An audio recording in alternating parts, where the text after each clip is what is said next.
எல்லோருக்கும் வணக்கம். Welcome back to my channel Sona's cooking journey. இன்றைக்கி நம்ம சேனலில் என்ன ரெசிபி பார்க்க போகிறோன்னா, கசப்பே இல்லாமல் பாவக்காய் ஃப்ரை எப்படி பண்ணுறதுன்னு தான் பார்க்க போகிறோம். வாங்க இப்போ நம்ம வீடியோக்குள்ளே போகலாம். இன்றைக்கி நம்ம பாவக்காய் ஃப்ரை பண்ணுறதுக்கு நான் ஒரு 250 கிராம் அளவுக்கு பாவக்காய் எடுத்திருக்கேன். எடுத்துகிட்டு நல்லா வாஷ் பண்ணிவிட்டு இந்த மாதிரி ரவுண்டாக கட் பண்ணிக்கோங்க. ரொம்ப தின்னாக கட் பண்ண வேணாம், ஒரு 1 சென்டிமீட்டர் அளவுக்கு இருக்கிற மாதிரி கட் பண்ணிக்கோங்க. இந்த மாதிரி கட் பண்ணி எடுத்துக்கோங்க எல்லா பாவக்காயும். இப்போ இதில் வந்து 1 டீஸ்பூன் அளவுக்கு உப்பு சேர்த்துக்கோங்க. சேர்த்துட்டு நல்லா மிக்ஸ் பண்ணிவிட்டு நம்ம வந்து ஒரு மணி நேரம் மாதிரி இதை ஊற விட்டுடலாம். இந்த மாதிரி பண்ணுறதுனால பாவக்காயில் கசப்பே இருக்காது. இப்போ 1 மணி நேரம் ஆயிட்டுது. நம்ம உப்பு போட்டு ஊற வச்சுருக்க பாவக்காய் எடுத்து லேசாக இந்த மாதிரி கையில் வச்சு கசக்கிக்கோங்க. கசக்கிட்டு இன்னொரு பாத்திரத்தில் சேர்த்துக்கலாம்.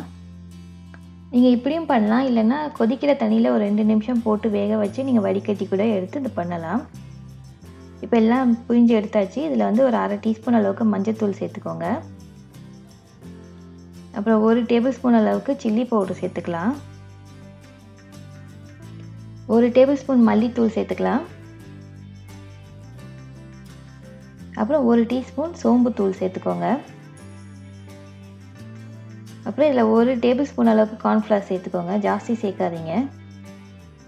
அப்புறம் ஒரு 3 டேபிள் ஸ்பூன் அளவுக்கு கடலை மாவு சேர்த்துக்கலாம். இல்லை 1 டேபிள் ஸ்பூன் அளவுக்கு அரிசி மாவு சேர்த்துக்கோங்க. அப்புறம் பொடியாக நறுக்கின கருவேப்பிலை கொஞ்சம் சேர்த்துக்கலாம்.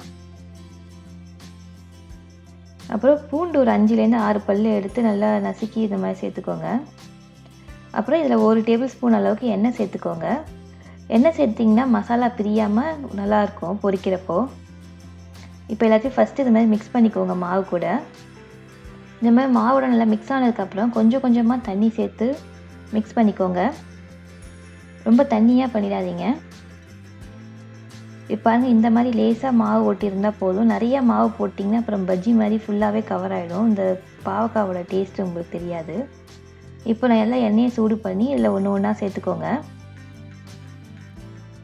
அடுப்பு வந்து ஒரு மீடியம் ஃப்ளேம்லேயே வச்சுக்கோங்க. இப்போ எல்லாத்தையும் சேர்த்தாச்சு. ஒரு 2 நிமிஷம் வேக விடுங்க. வெந்ததுக்கப்புறம் திருப்பி போட்டுடலாம். இன்னும் ஒரு 2லேருந்து ஒரு 3 நிமிஷம் வரைக்கும் நல்லா வேக விட்டுடுங்க. எல்லாத்தையும் நல்லா கிறிஸ்பியாக வர வரைக்கும் நீங்கள் ஃப்ரை பண்ணி எடுத்துக்கலாம்.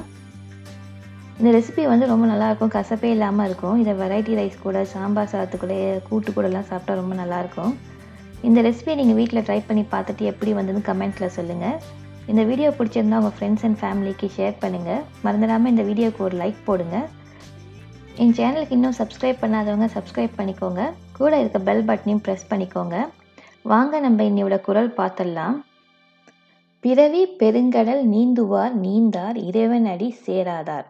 அதாவது, வாழ்க்கை எனும் பெருங்கடலை நீந்தி கடக்க முனைவோர் தலைவனாக இருப்பவனின் அடி சேர்ந்து செல்லாவிடில் நீந்த முடியாமல் தவிக்க நேரிடும் என்பதுதான் இந்த குறளோட பொருள். மீண்டும் இன்னொரு இன்ட்ரெஸ்டிங்கான ரெசிபியுடன் குறளுடன் சந்திக்கிறேன். நன்றி, வணக்கம்.